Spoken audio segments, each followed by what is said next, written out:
Welcome, Andrew, and greetings. And Jonah is just logging in. So Hi there, Andrew. You're both on mute. Welcome to the Sharing Jesus workshop. A few more people had registered than are here this evening, but we're happy to have you here, and we look forward to talking about this resource with you. Michael and I are going to introduce ourselves, and then we'll give you an opportunity to introduce yourselves as well. Tell us what your context is, whether you've used Sharing Jesus yet, or whether this is sort of you've come to sort of get an induction into the material and work out how you might use it. So it'd be good to hear that in a moment. But my name's Simon Goddard. I'm a contractor with Fresh Expressions in the UK, and I am responsible for resourcing. Sharing Jesus is just one of our resources. We have the Godsend material. We have a number of books, many of them written by Mike, that we have available to talk about what it means to participate with God in his mission. And yeah, I'm live in North Cambridgeshire, and starting to we've lived here 2 years and beginning a sort of pioneering journey here in North Cambridgeshire. Mike, do you want to introduce yourself a bit? So I'm Mike Moyner. I've been involved with Fresh Expressions, New Types of Church for over 20 years. I'm an Anglican minister. Right in the early 90s, we were doing things in the parish I led in the Southwest that were close to what we call Fresh Expressions now. For the last 20 years or so, I've been writing about Fresh Expressions, researching them, supporting them, being an advocate for them, acting as a coach and consultant. I currently work with Fresh Expressions as a consultant, and I'm a consultant to the Church of England National Greenhouse team, and I'm also a consultant to the New Congregations Programme in the Diocese of Oxford, and just work with various other churches, mainly in the UK, but sometimes abroad as well. That's great. Thanks, Mike. Andrew, do you want to go next? Just tell us what your context is and what your interest is in sharing Jesus. I'm Andrew, and I live in Woking in Surrey, and I'm retired now, but I belong to the United Reformed Church, where I'm a lay preacher, and I lead worship in both URC churches and in the local Methodist circuit. I get involved with the running of my own church in various ways. I don't know if there's anything more you want to know. Have you used the Sharing Jesus resource yet, or is this sort of the Sharing Jesus resource? No. You haven't? Okay, so this is an introduction to it for you. Yes. That's great. Jonah, if I've got said that right, yeah, tell us where you are and yeah, kind of. Hi, I'm Jonar, but some people call me Jonah or whatever. No worries. Sorry that my voice is a little bit groggy at the moment. I've been having a cold over the last week, and so I'm just recovering. So my name is Jonar. I am originally from Venezuela, but I has been working as a missionary in the UK since 2016. At the moment, I am a Baptist minister in training and exploring the call of evangelism for my life purpose. And at the moment I'm living here in North England, South Yorkshire in Sheffield, and working with the Wild Baptist Church here in the city, and also in a church plant that the church is having at the moment. But yeah, it's my first time. I don't remember how I get to this course. I think somebody sent me and they say like, yes, I'm gonna do it. And it's my first time and don't know nothing about the resources for Sharing Jesus. So it's part of my journey of having, resources to share the gospel with people and reach the unreached. That's great. Is that how you said it? I can't remember. Is it? Well, in Spanish it's Jonar, but people can roll the R. So some people call me Jonar or Jonar or Joe. People call me different ways, so no worries. So it's good to have you. I'm a Baptist as well, so I'm I don't know them particularly well, but I do know of Nick and Marjorie Allen at the Well, and Yeah, yeah, yeah, it's they good are to- the ministers here at the Well, and we actually been together yesterday. We were for a weekend away ministering another Baptist church in Chelmsford or something like that for the weekend, and I went with them, so it was great. Brilliant, brilliant. Well, you're very welcome, both of you. What we're going to do, I think, is because neither of you have accessed the resource before, each we go. Well, Mike, do you want to just? I'm going to we've put 7 videos together, which we're going to show you. But Mike, do you want to put the videos in context? So in terms of what the resource is. Yeah, the resource, there are lots of evangelism resources for people who want to do one-to-one evangelism. But as you both will probably know, in the UK over the last 20 years, new ways of being church have sort of multiplied. And increasingly, Christians are getting together with people who don't attend church. They're following what we call the missional journey. They listen to the context, find practical ways to love them, draw people together around these activities of love. And then in that context, they begin to share the gospel and encourage folks where they are to form a new little congregation, a new expression of church, not inviting them to church on Sunday because basically people won't go nowadays, but inviting them to form their own expression of church where they are, and then perhaps to repeat the process. And it's in that context that what we found was that there are very few, if any, resources that help you share the Christian faith in a group context.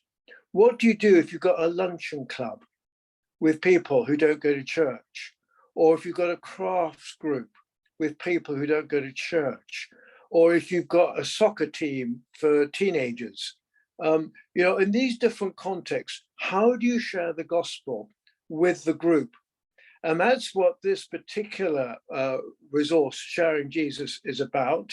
There are 7 topics altogether, which you'll get a feel for when Simon plays through the video.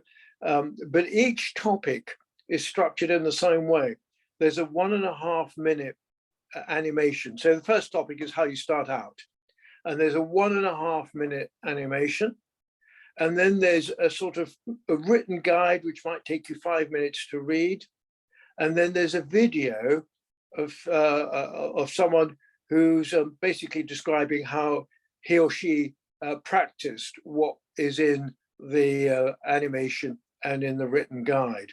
And that's the structure for each of these 7 different topics. They're starting out, there's how do you have conversations with the difference and so forth, with the group conversations with the difference, not one-to-one.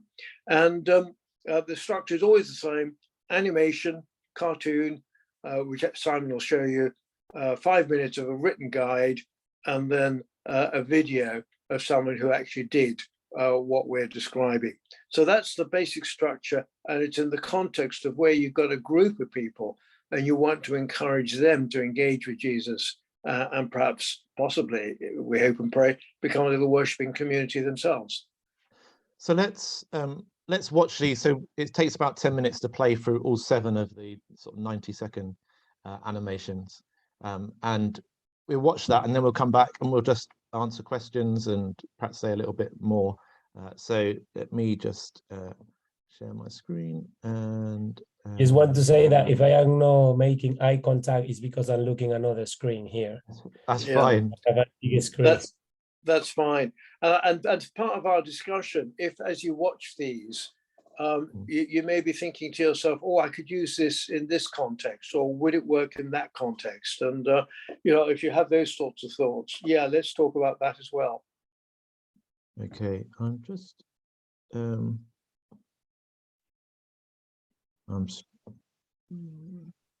bear with me a second. I'm struggling to I'm just going to open up the video again because I'm struggling to get it to show. Bear with me a second.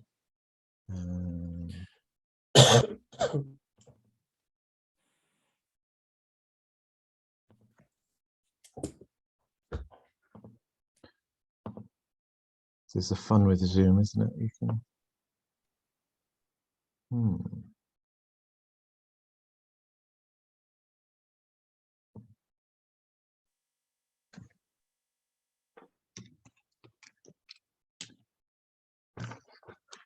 I'm just going to do it a slightly different way.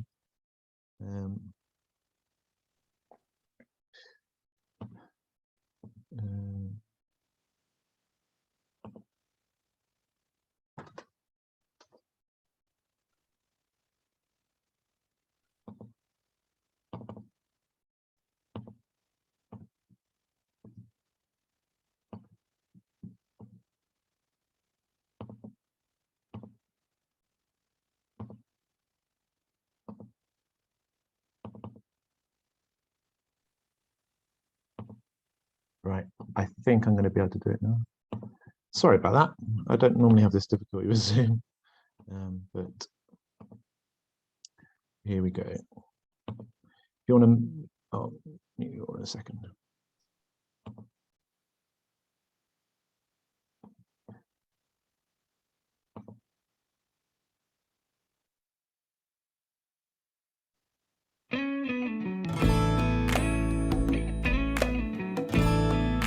Maybe you're involved in an outreach project with people who don't go to church, a bereavement support group, for example, or a group that meets for lunch. It's dead easy to add a spiritual dimension and introduce them to a fuller life. All are made to feel welcome whether they choose to take part in this or not, so here's an example of what you can do. Invite those who wish to stay on after the meeting. Gather round 1 or 2 tables. Light some candles. Play some Christian music. Read a story from the Bible or an extract from a collection of Christian spiritual writings. Allow time for silent prayer or reflection. Read a couple of prayers or make up your own. Just 15 minutes max. You could do something like this with almost any outreach initiative. A craft group, a lunch for people who are homeless, a youth group, a community cafe, and more. So why not enhance what you already offer? Why not give people a chance to explore a richer life? No one is compelled to join in, but for those who do, they'll be nourished in their spiritual growth.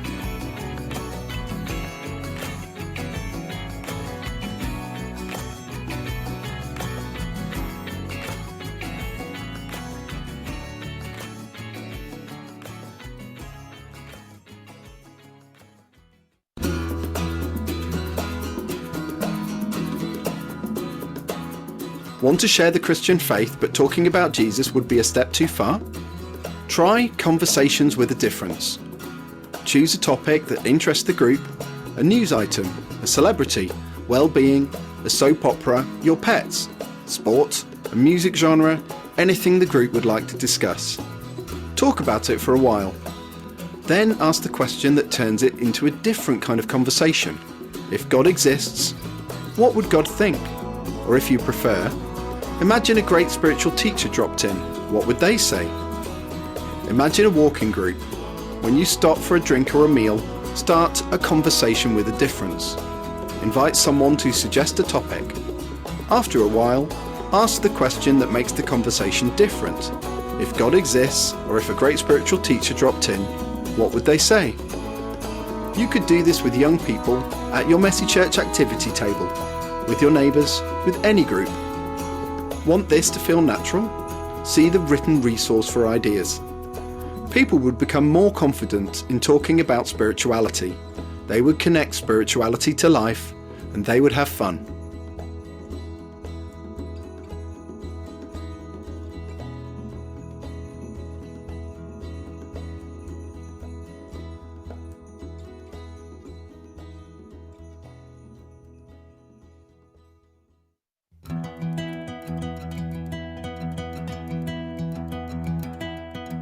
Looking for an easy way to share the Christian faith? Invite people to a spirituality group. You might explain, Jesus is known as one of the world's greatest spiritual teachers. Let's look at some of the stories about him and see what we think. For each story, use Bible Talk. Ask 4 questions. If this story happened today, what would it look like? What is it saying to me? Could it make a difference to my life? If so, how? Did it make a difference? If so, how?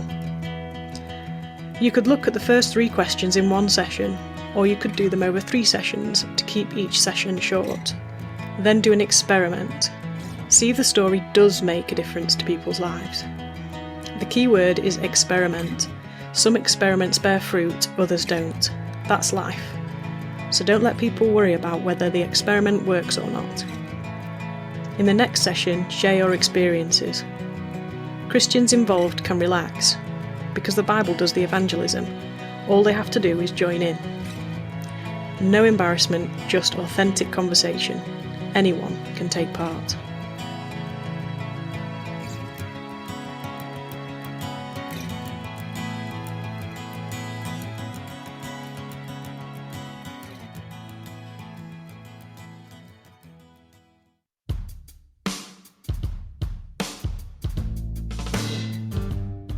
Worried that when using Bible Talk, people will ask you a question and you won't know the answer?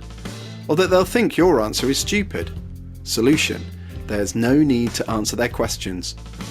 If they ask a factual question like, who was John the Baptist? Invite them to Google the answer.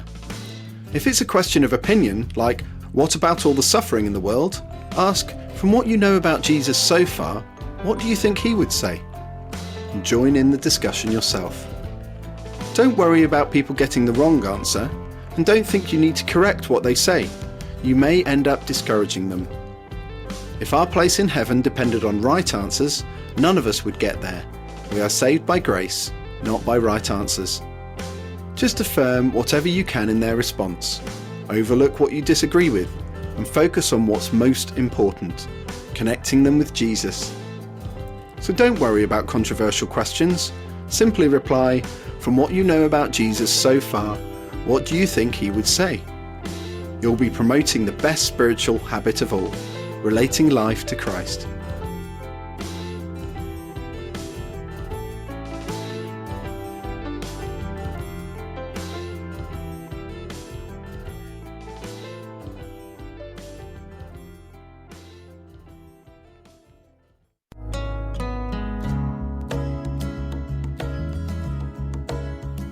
When you explore the Christian faith with inquirers who don't go to church, some people are bound to disagree with you and with each other.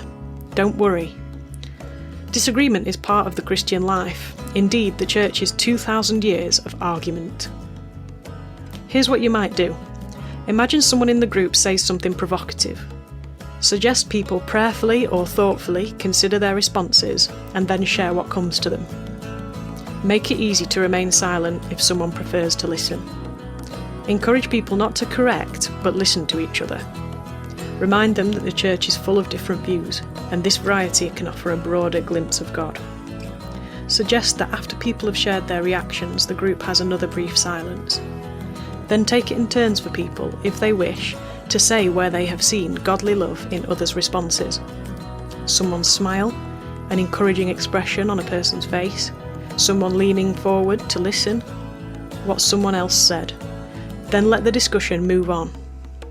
People will have spoken honestly, everyone will have been heard, no one will have been judged, World War III won't have broken out, and you'll have shown a Christian way to handle disagreement. In the middle of conflict, people will have listened to God.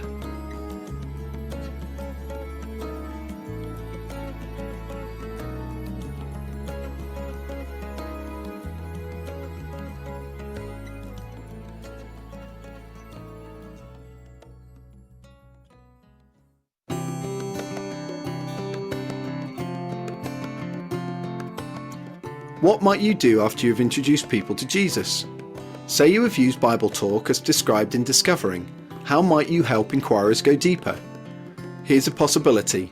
Before the group meets, point 1 or 2 people to content you've prayerfully considered, such as a blog, podcast or video that explains the Bible story, gives some background information or suggests how the story applies today. The investigators share what they've learnt before the discussion starts. The group is now accessing wisdom from the church at large. Members rely on the Spirit to work through the Bible, the group as it discusses the Bible passage, experience as people describe their experiences of applying the story, and the wider body as members of the group access Christian resources on the web. One more thing, Don't forget to pass around the leadership. When people help to lead, it becomes their group. Sharing leadership generates commitment. Even young children can lead a Bible discussion. An example of this and other great ideas are found elsewhere in this Sharing Jesus resource.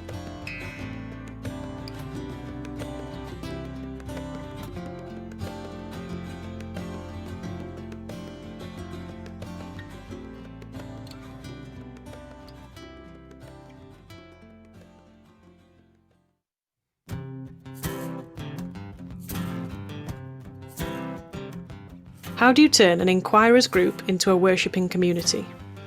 Well, if you use Bible Talk or something similar, you're halfway there. At the beginning or the end of the discussion, why not light a candle? Perhaps play appropriate music or allow 2 or 3 minutes of silent headspace. Encourage people to think positive thoughts for a loved one or a situation in the news, or to reflect on one thing from the Bible discussion. Then invite them to address their thoughts to God as they currently understand the divine. Or else suggest people write a prayer or bring one and read it out. Look for creative gifts and passions within the group. Might someone bring an object to spark a prayer? Might others offer a poem they've selected or written?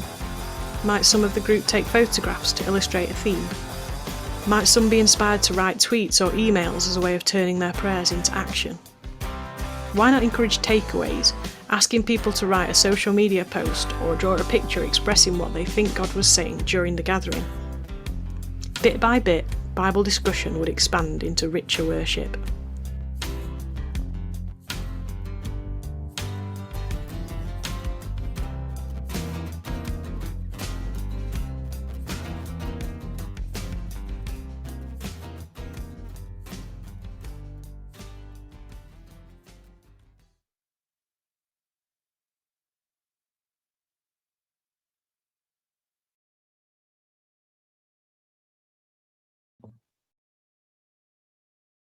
Great. I hope that was clear. I'll put in the chat box if you couldn't hear it, but hopefully you could hear it and see that well. Yeah. Any immediate responses to that that Andrew, Jonar might have?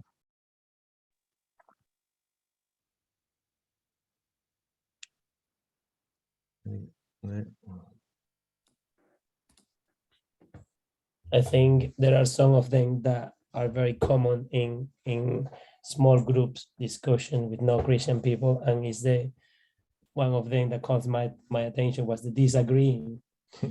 When that is usually often happening in small groups with people having different opinions, and I like the idea that is not actually about right or wrong opinions. Is about what actually Jesus think about a particular situation, no? And but yeah, it's things that you find often in sharing Jesus within small groups, and I think then enriching one, the last one was really interesting. That and so how we always as a Christian trying to involve and make people feel welcome within a particular group, and they can bring some of this stuff like, you know, sharing a poem or sharing a prayer or sharing something that they have by their own. And so I am glad to see that this is something that we practice at least in my church or in my groups. That's great. That's great. Andrew, what about you? Any sort of first responses to that? Yeah, well, I'd agree with Jonah there that the last item was particularly interesting and relevant to where I am. I think in our church we do quite a lot of that sort of discussion, although it's been rather slow since the pandemic has been around, and we're just really getting ourselves going again, providing the pandemic doesn't suddenly increase again, but who knows? But yes. Yeah. Great. Mike, shall I put the missional journey image on? Would that be helpful? Yeah, I think do you think? that would be good, really. Bear me a second.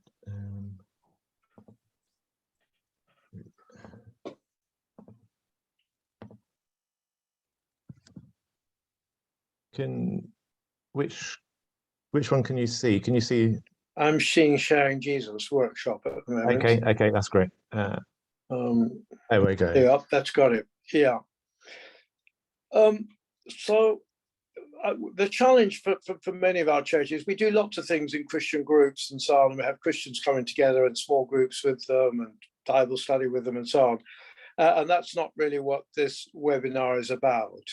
It's really about how do we connect with people who don't come to church normally. And what we found is that that if you just go out and try and do evangelism with people, it just tends not to work unless you're a really gifted evangelist. If you're a really gifted evangelist, you can go and talk the gospel and people get excited and maybe they'll come to church or come to faith.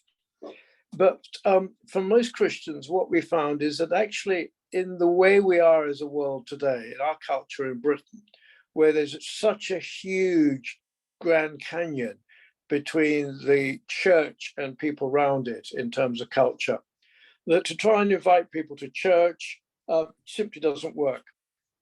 And so this little journey is a description of what people have found as an alternative approach. They've just been doing it spontaneously very often.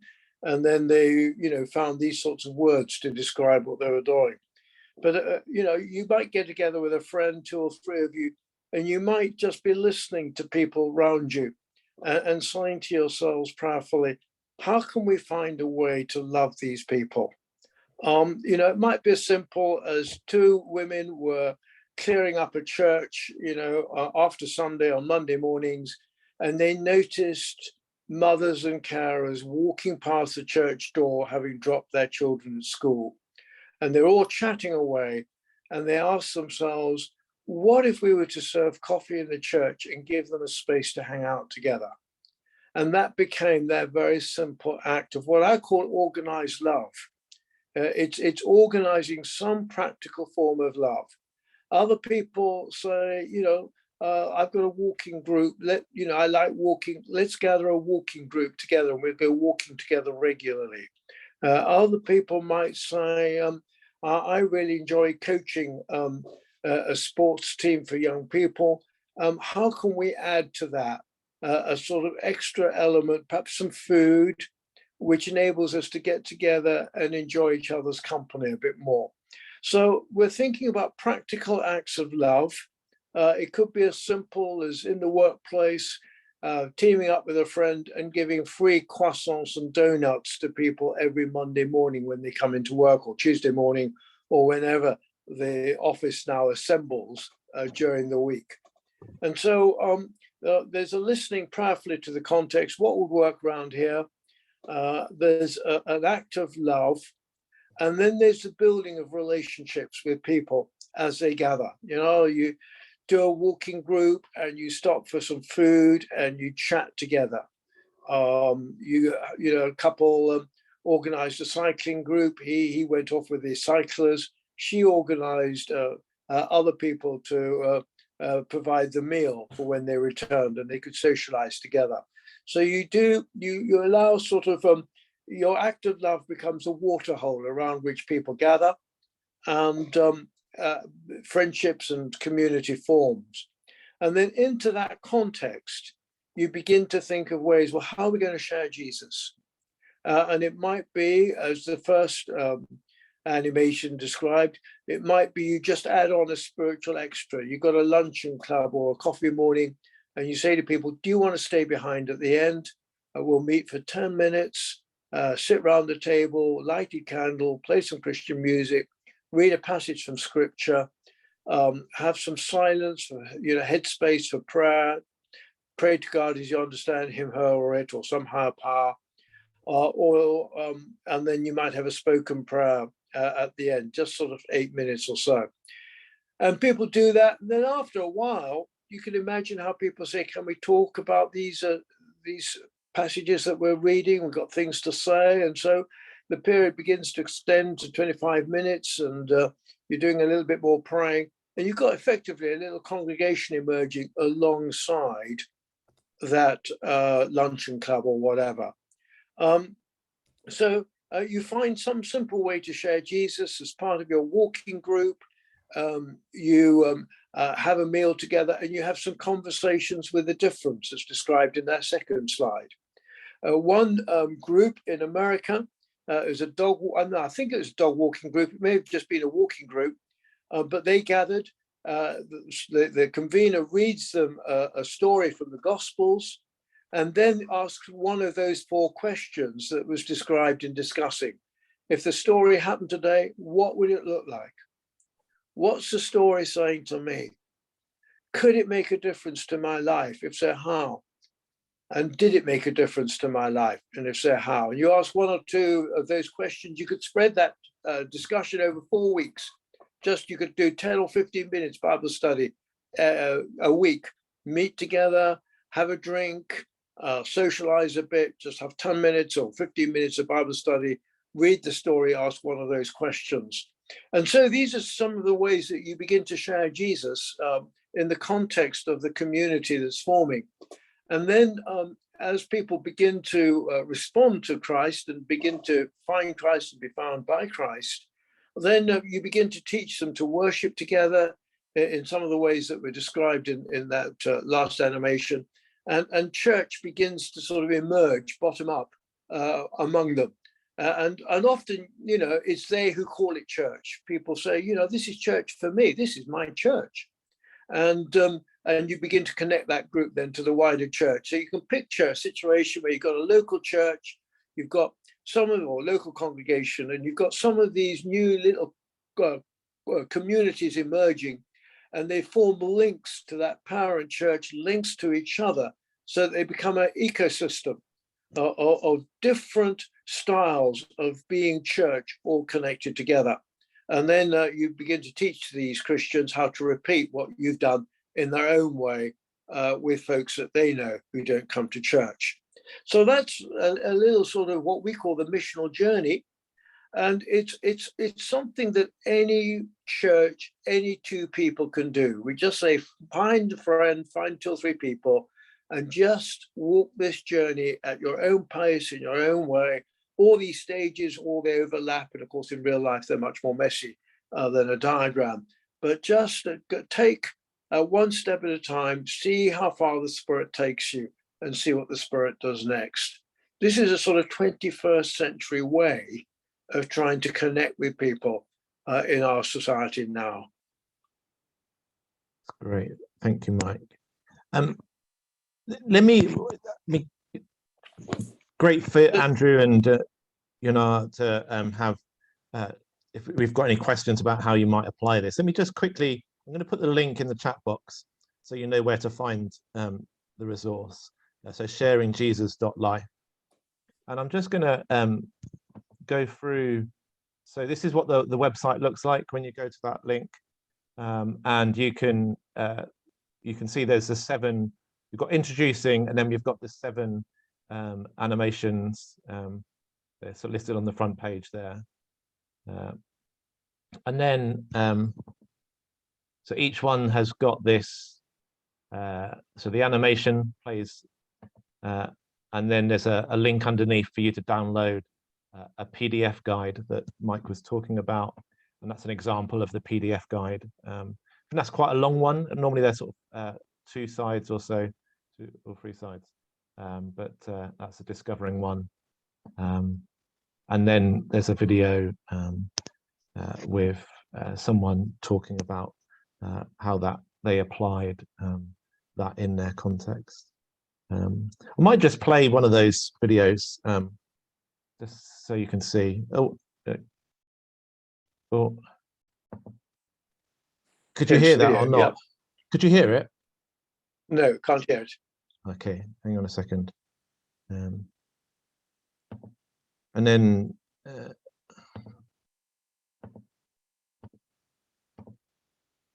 try again. Conversations with a Difference involving prayer. When I was a youth worker, we had a group of young people aged about 11 to 16 who would come along to our group quite a diverse bunch. None of them had been to church before, and we realised that these young people just craved somebody to listen to them. And so we scheduled into our time together the sharing of food, and then afterwards we'd sit in a circle and we'd share the highs and lows of our week. But we realised very quickly that none of us were very good at listening, so we introduced a sharing spoon, and so only the person holding the sharing spoon could talk and everybody else had to listen. And then we thought that this is an amazing opportunity to pray for some of those things that were shared. And so a couple of weeks later, we asked the young people if they would mind for the leaders to pray for them, and they were really keen and worked really well. So a couple of more weeks passed, and we asked the young people themselves if they would like to pray for each other, and eager to talk, they said yes. And so one person would share with the spoon, it would get passed on to somebody else who would then pray for them in however they felt most comfortable in their hearts or out loud. And it just became a really sacred time of being heard, of learning how to pray, of learning how to listen, and prevented these conversations from becoming like an advice centre or purely cerebral, and opened the space for God to work there and then. And sometimes God worked in miraculous ways, surprising all of us as we journeyed together. And he always blew me away when the young people came back the following week and said how God had been present with them. And what also was amazing, that nobody ever turned it down. And I think if I was amongst a group of adults who similarly didn't really have a church background, I'd happily experiment with something similar, having that listening space and naturally introducing prayer into it, although perhaps not with the sharing spoon, unless that's really their ticket.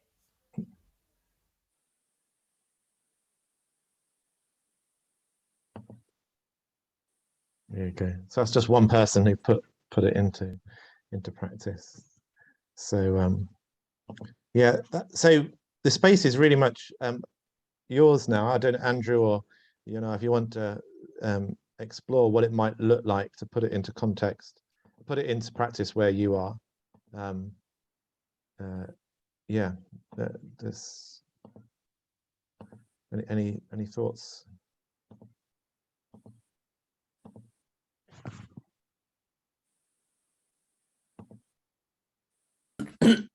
I think in my case, this will be a good example for youth, as they sometimes it's difficult to help them to engage with what is going on, and we have several youth at the church, but some of them are not connected with the church because they come in visiting, or they are friends from another guy, or just friends from a school. And we have something that we have small groups from, it's like youth community, and some of them are not Christians. And sometimes they come with the idea like, oh, we're gonna just hang out, and when we're going to have a conversation with them, it's really hard to have them to engage. So I think it's a good idea to have the sharing spoon. It's just a very simple idea, but that would be very powerful, to do that. I think is something like remarkable. I have the power, I'm gonna talk now. Yeah. And then share the Yeah. pass around the sharing spoon. So it's really good. The power is in being heard, isn't it? I think people paying attention to what a young person's saying, I think is really important. Yeah. And Jonah, that is so simple. Anyone could do it. You can do it with adults. You can do it with children. You can do it with teenagers. Yeah. So I think it's particularly brilliant, that example. But in the written guide, in that same section of discussing, there's another example. And this was someone who's doing teenage work with teenagers. Yeah. And they had an activities evening, and the kids would come and they'd play board games and do all sorts of different activities. And then she said, this is so easy to do. In the middle of the session, I can put out 2 tables. I can put Love Island on one table. I can put the name of a celebrity on the other table. I can invite the kids to choose a table, sit round the table, and then talk about what's been happening in Love Island, what's been happening to one of their celebrities. And then after 5 minutes, she said, as the youth leader of the group, I can say to them, now, folks, just imagine that God dropped in or a spiritual guru dropped in. What would he or she say about that topic? Yeah. And she just said, this would be so easy to do. And she went away from the meeting I was in, really excited about trying that. So the other things you can do to spark these conversations. Yeah. That's really good as well. Yeah. So, I mean, if I was leading a group of young people, I'd want lots of different things to do to keep the variety, keep the interest. And if I was running a church group of young people from church, I would assume that they're all non-churchgoers. And I'd run it as if they didn't go to church, so they were really comfortable to invite their friends. I mean, I wouldn't tell them that, but basically I would just assume that they don't go to church. Yeah.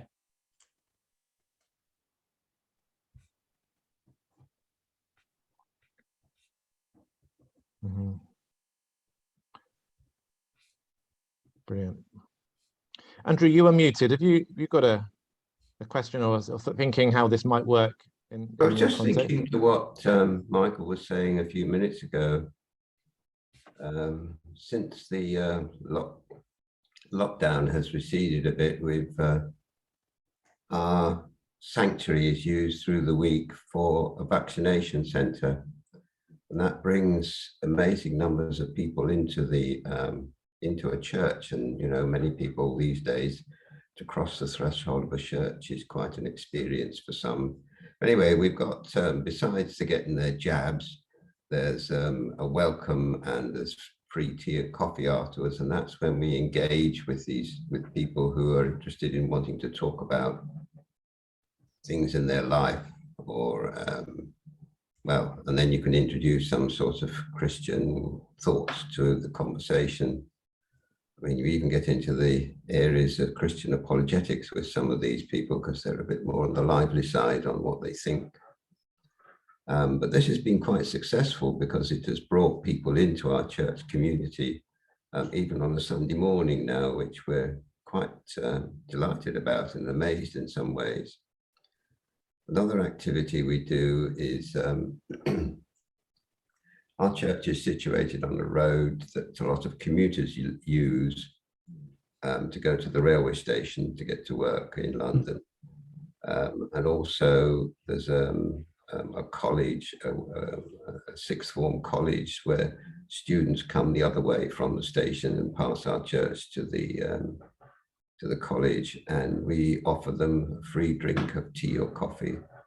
And we get to come in on occasions, we get to chat with them, and especially if you get a group of 3 or 4 of them, we chat with them, and they'll come back week, I don't say week after week, but certainly on a number of occasions, and we engage in conversations about what we are and why we're there. I mean, some of them seem to will ask, well, what goes on in that building? Because we do this outside on the street by where our church is, and they will ask, well, what goes on in the building? And of course, that's a great introduction.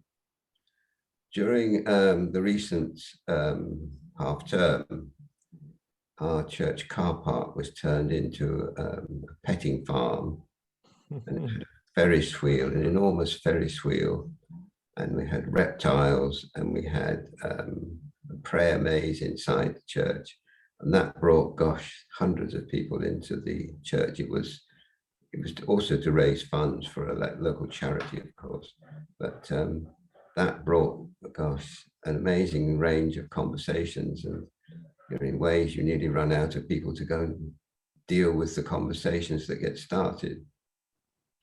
So, Andrew, I think those are brilliant things that you're doing, and I think they're amazing. If I was to think back to that little missional journey that I described, at least 2 of them, I would say, are at the listening stage. You're making contact with people and having occasional conversations with them. Possibly even the first example you gave, I don't know whether people come back week by week to that sort of coffee event, but you have these, occasional conversations as they walk to the station, as they come to that big event in the car park.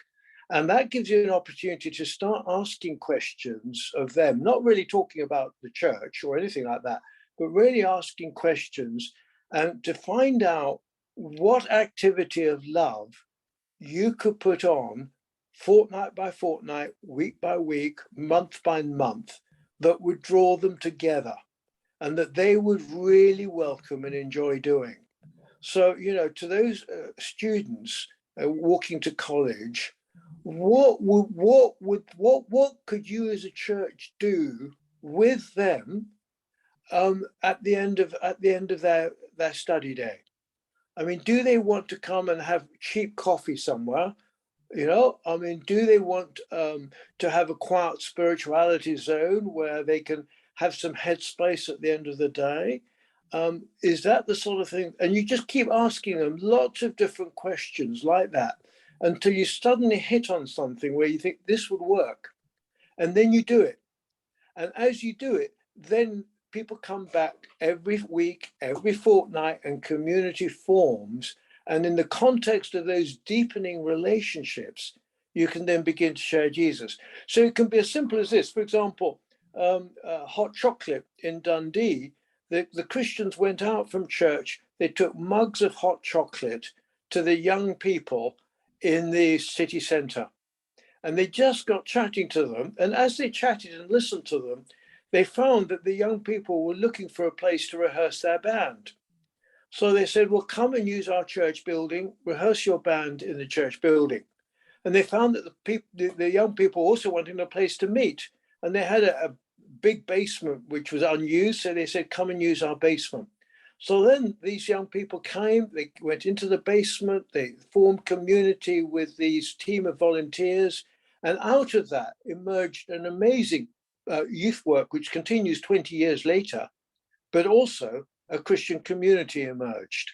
So I think what I'm saying is the sorts of things that, as I hear you describe them, sound to me great first steps in terms of putting you in touch with people so that you can listen to them, find out what activity of love you can offer that would really work for them, that they would gather around, you could build relationships with them, and then share the gospel. And I have to say, this is not for the faint-hearted.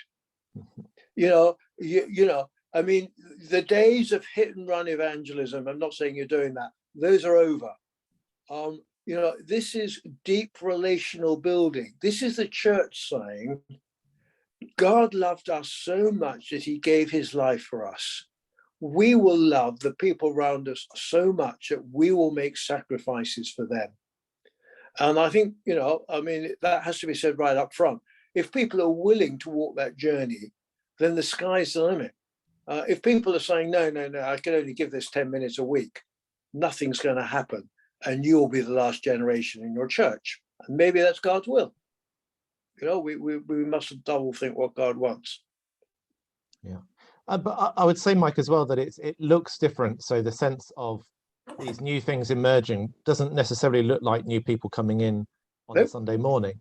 So a flourishing church might look like the same number of people on a Sunday, but a small group meeting on a Wednesday, and then another group meeting in a different venue on a Friday after school. And so flourishing looks like the number of different groups connected in a local context, rather than one sanctuary getting fuller and fuller on a Sunday.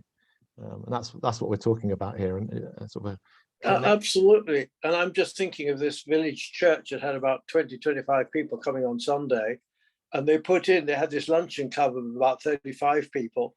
They put in this little spiritual activity as an optional extra. 25 people stayed behind. That was potentially the beginning of a congregation that would have doubled the size of the church.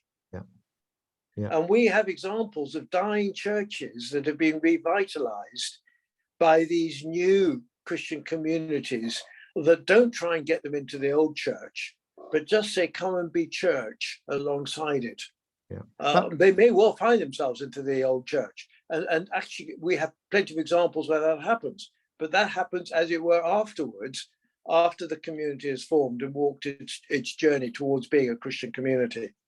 And that was our story at, so I was a Baptist minister just outside Cambridge in a small rural chapel. We had a membership of just over 20, and we did a holiday club one summer. And this church did a holiday club every couple of years and would get between 60 and 80 children at the holiday club.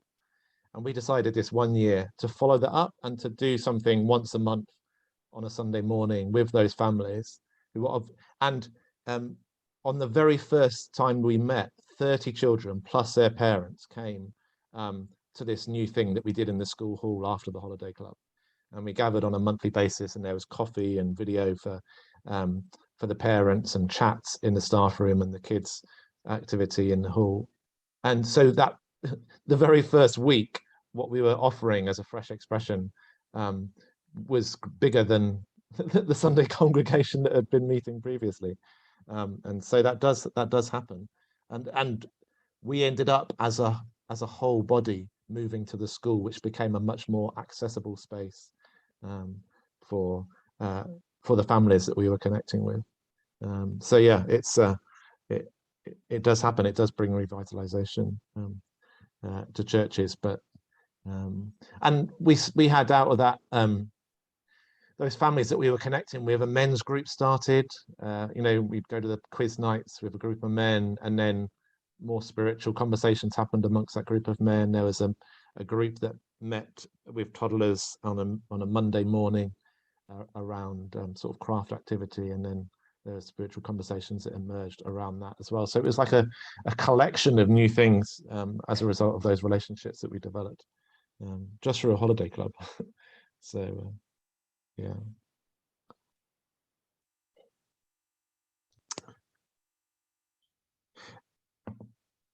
Jonah, I'm just thinking, you as a minister in training, if I was your tutor, I might be saying to you, and if you were coming to me as your tutor and saying, I've got to write a dissertation or I've got to write an assignment and I'm not quite sure what to do, I might be saying to you, would you ever consider taking the Sharing Jesus resource and doing a theological exploration around it and doing a theological reflection on it?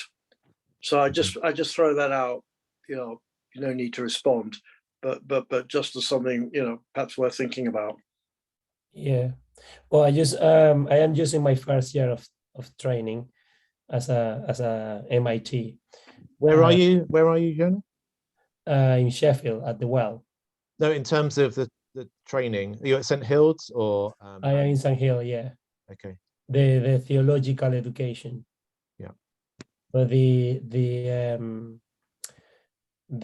leadership program is provided by Northern Baptist College. Okay. And so yes, I am using I'm finishing my first year, and I still have 2 years ahead, and then my NAM period. But I think, yeah, at some point I have to do a dissertation at the end of the training as well, of the theological education, and maybe it could be an option. We never know. Probably would be mainly focusing in sharing Jesus or evangelism, or any forms of how to reach the unreached. That's great.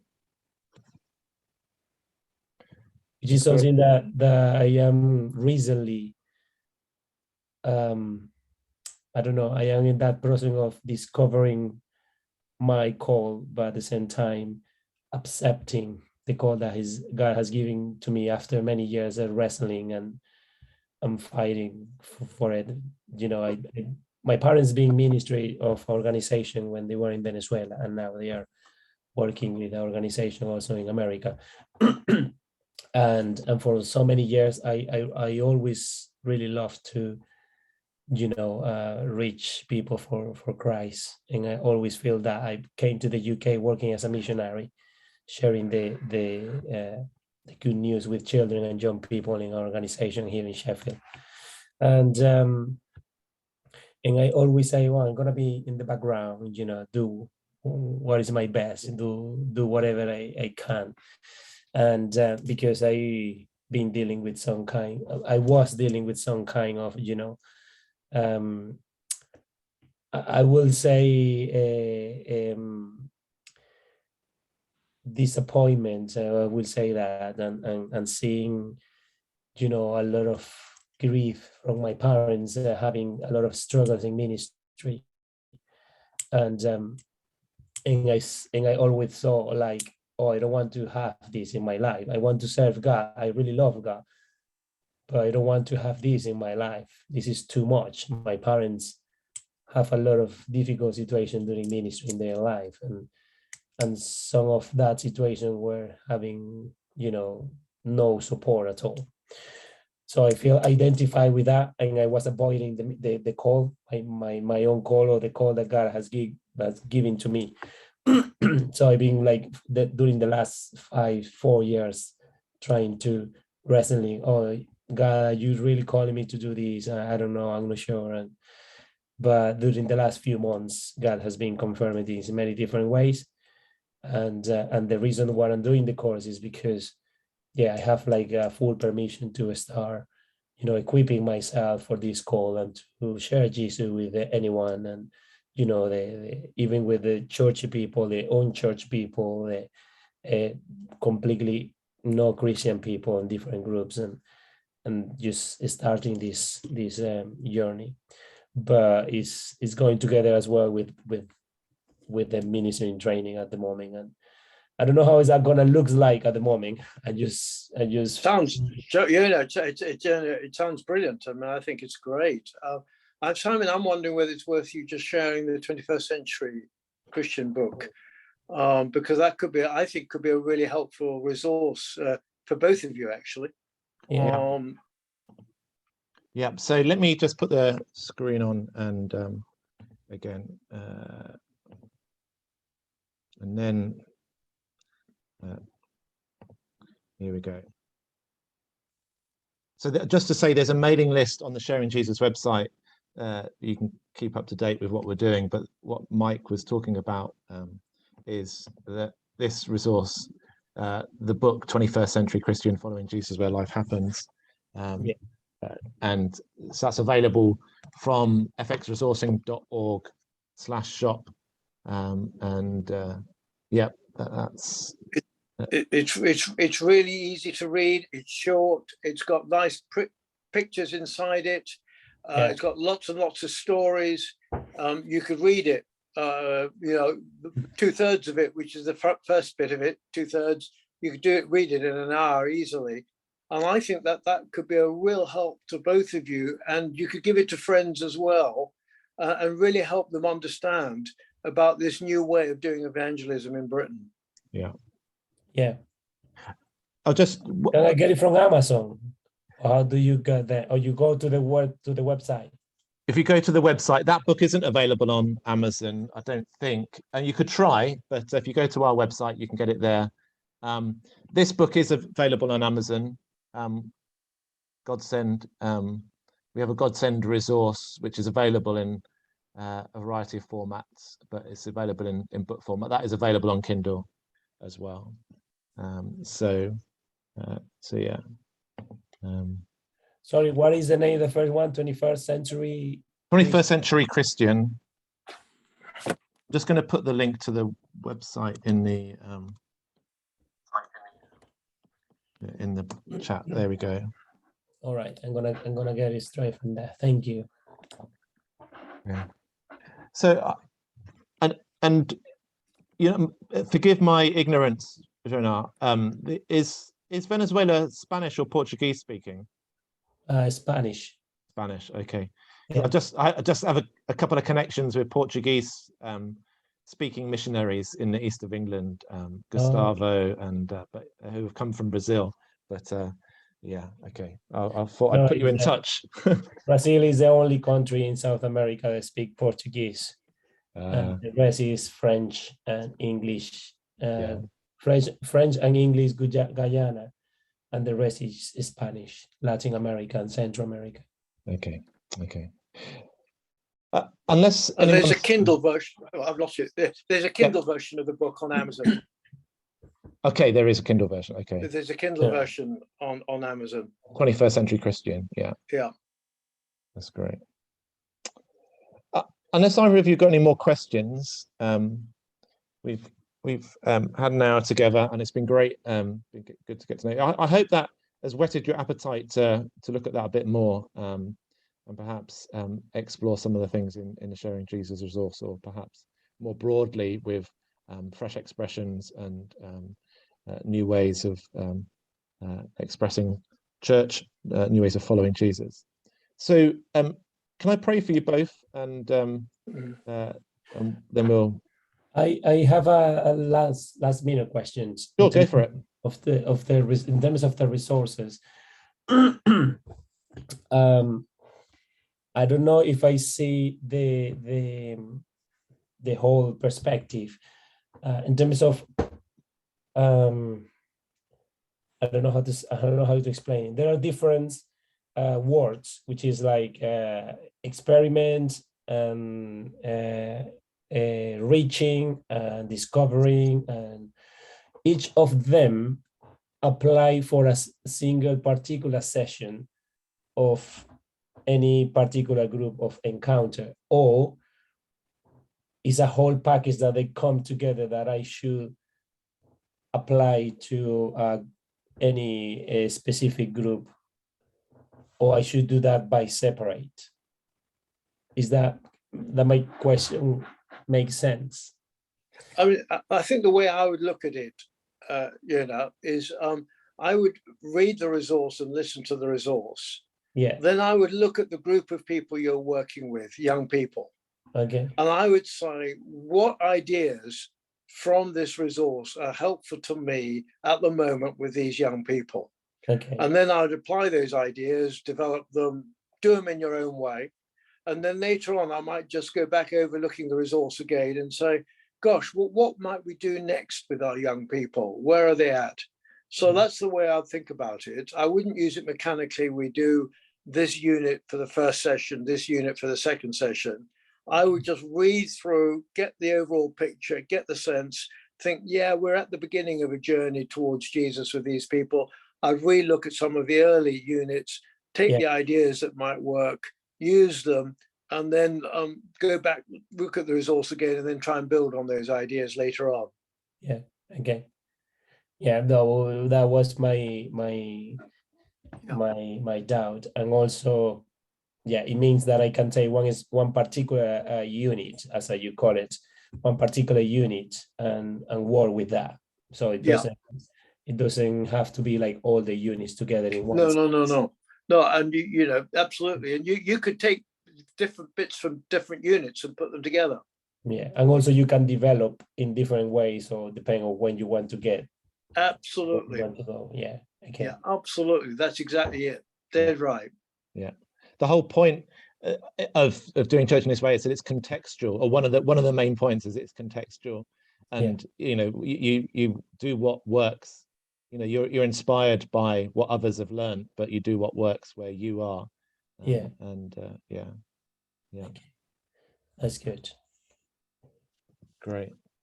Well, let me pray for you both. Thank you for joining us this evening. We appreciate that, and do keep in touch. As you apply it, let us know what happens as a result. We'd be great to hear that. Thank you. Yeah.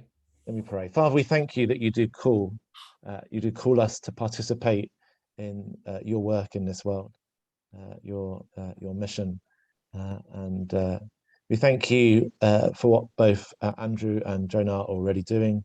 We thank you for the call upon their lives and the way that you are using them to share you and your love with others already. But we do pray, Lord, for them as they continue to do that, as they perhaps explore the use of this resource in the doing of that. We pray that you would guide them, that you would inspire them, that you would bless their activities, that through your Spirit you would speak to them and they would hear your guidance and your leading and would be obedient to it. Father, we thank you for them, and we pray for your blessing upon them and all of us at the end of this day. We pray that you would go with us into all that you have prepared for us. In your name we pray and for your glory. Amen. Amen. Well, thank you, both of you, for coming. That's been great, and it's been nice chatting with you. Thank you very much for sharing these resources, and very useful for the job that we are doing. And sometimes we one of the things that I am trying to apply to my own life is to keep things simple.